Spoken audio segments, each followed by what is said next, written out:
What are you thinking there as you're watching it? Like, they're going to run the field goal team on live, or because I know we've seen you guys practice that.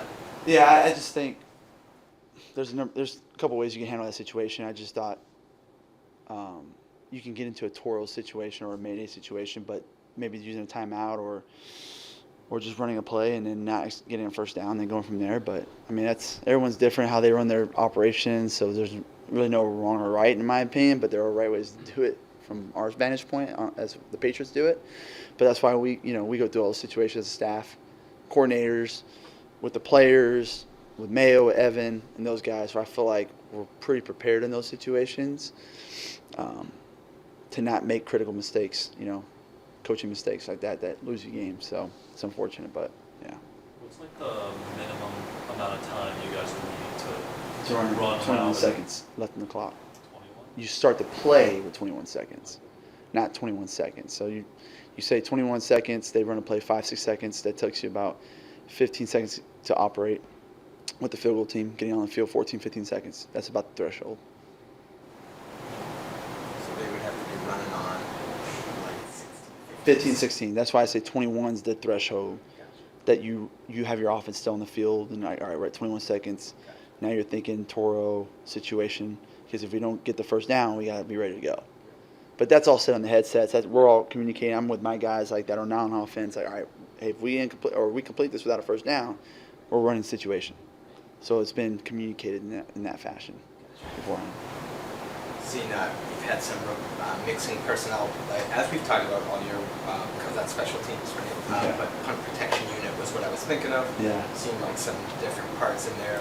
Bell, different role this last week, maybe, or no on that? This past week? Yeah, no, he played the same spot that he's been at, the wing spot that we've had him at. So, yeah, guys progressed this season and trust him a little bit more and, just continue to progress him, develop him throughout the season. And he's definitely done a good job taking ownership of his role on special teams versus an offensive role where he doesn't have a huge role, but special teams he does. And so for us, he's doing a great job. How did Westover hang in there in his first? Just fine, yeah. Did a good job for us. And again, that's what you look for practice squad guys, right? As they develop through the season, you hope that with injuries and acquisitions that you're making on offense and defense for the team, those guys can come help you on special teams. And it was good to have Westover, who's done a really good job for us since he's been here on the practice squad. And those guys usually get their opportunities when the time happens. I wanted to ask you the Pro Bowl voting that opened up recently.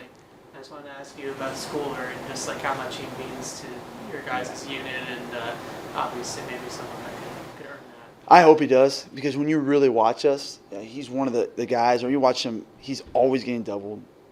Every team knows exactly where he's going to be at. Every team's pretty much saying, hey, no matter what in this game plan, we got to take 41 out of the game. If we take 41 out of the game, we have a chance at a big return, a big chance at something to do big things on special teams.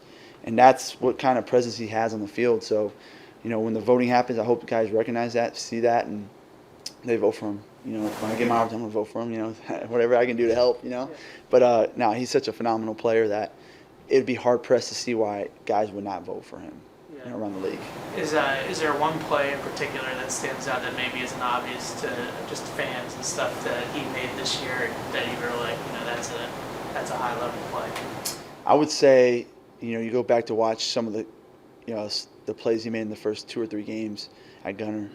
I mean, he's getting triple-teamed, double-teamed, everything you think about. And I mean, now he gets double-teamed every rep. I mean, it's every rep now. It's not even like we know he's getting doubled. On kickoff, we know he's getting doubled. And so a guy like that, it's tough because you don't get to make as much plays later in the season because you're just getting doubled all the time. So other guys got to step up and make plays. And our specialists got to do a good job of putting the ball where it needs to be because one of our best players is going to be dealing with the double team all game. It's a compliment to him. Last year you guys had Slater and him. So it's like pick your poison. You're going to double Slater or you're going to have Schooler on one-on-one. So pick your poison. Now, with Schooler, we got a young guy in Dow's doing a great job, but, he's not 18-year vet like Slater was, So he's still learning and getting better. But Schooler's taking on everything that you can think about out there. Yeah. That's that on the field goal. That was the best operation technique. What'd you see there that led to that? Yeah, sometimes it's like you go out there, you're thinking, how he's looking at it. nothing wrong with the operation. The operation was great. You know, when you're hitting the ball, what are you aiming for? Am I aiming for the right post, right just inside? Is there something inside that I'm aiming for? And then when you hit that ball, you're hitting in the exact spot that you need it with a little bit of a wind or trail. You know, sometimes those guys hit maybe the ball on the right panel a little bit too much, or the left panel, and the ball might drift off, or he maybe picks up his chest a little bit too quick, and the ball kind of drifts. It's one of those where he wants back. I mean, plenty of leg for it. Obviously, it wasn't a long field goal. It was in the 40s. And he should make those. And Sly knows that, and he was very disappointed in himself. But sometimes, you know, you hit a bad ball like that, and you got to move on and keep it going. But it's nothing like, it's not a mental thing. It's not a physical thing. It's just like a mishit at the end of the day.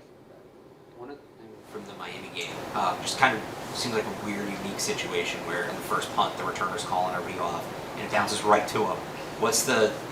Is there a coaching point there? Is that something that kind of has to come up? Yeah, if he's not doing this, okay, you need to play that returner, because as long as he keeps his hands below his shoulders right there, he can pick up the ball and go.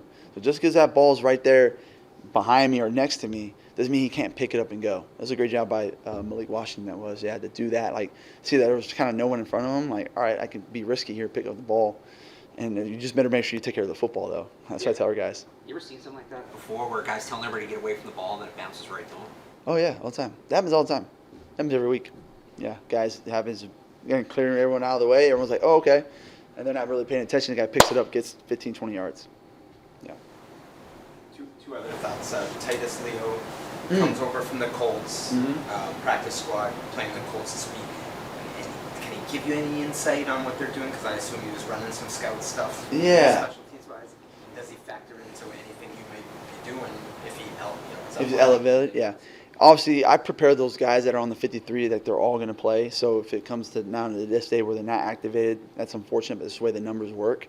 But preparing him, like always, you know, he was from the Colts, so you don't ask too many questions or anything like that. You just kind of might ask a few philosophy questions and how they run things here and there, but nothing crazy like that. But if he most guys want to give insight if they can, but a lot of times it doesn't really pertain. Colder day, Sunday. Yeah. With that, do you anticipate perhaps a kickoff return game becomes more of a factor? Always does when it gets colder. It's just like you watched a Green Bay game last night. The ball doesn't fly. A little bit of wind, cold weather, it's not going to fly as much. So, again, as we get into these games in December now, a lot more coverage reps, a lot more.